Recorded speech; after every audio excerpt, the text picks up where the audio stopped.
Thank you. And I'm going to interrupt with some breaking news. Mr. Vice President, Democrats have joined with Republicans to oust Kevin McCarthy from the speakership of the U.S. House of Representatives.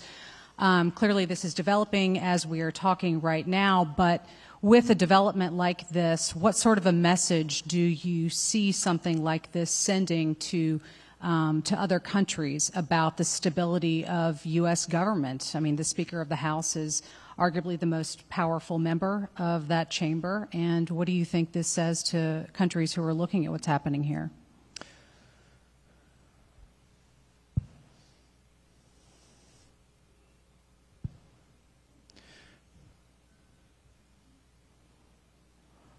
Well, let me say that chaos is never America's friend.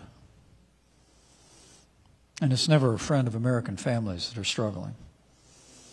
And I'm deeply disappointed that a handful of Republicans would partner with all the Democrats in the House of Representatives to oust the Speaker of the House. But I expect before the week is out, there'll be more votes on who will be elected Speaker of the House. And I expect that most of the Republicans in the Congress will vote again for Kevin McCarthy, the way they voted 15 times over earlier in the year. What troubles me about this is that none of this, and maybe the days and weeks that this will now capture the Congress of the United States, is doing anything to solve the challenges that American families are facing in this economy.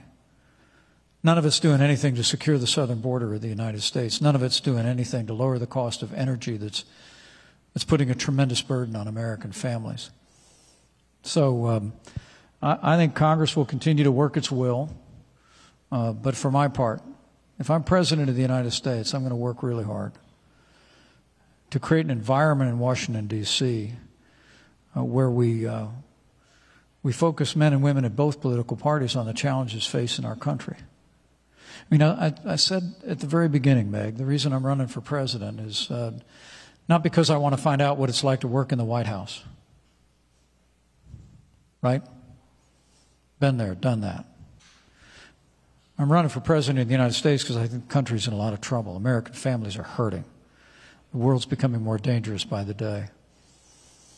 And the political performance art in Washington, D.C. does little to address the issues the American people are facing.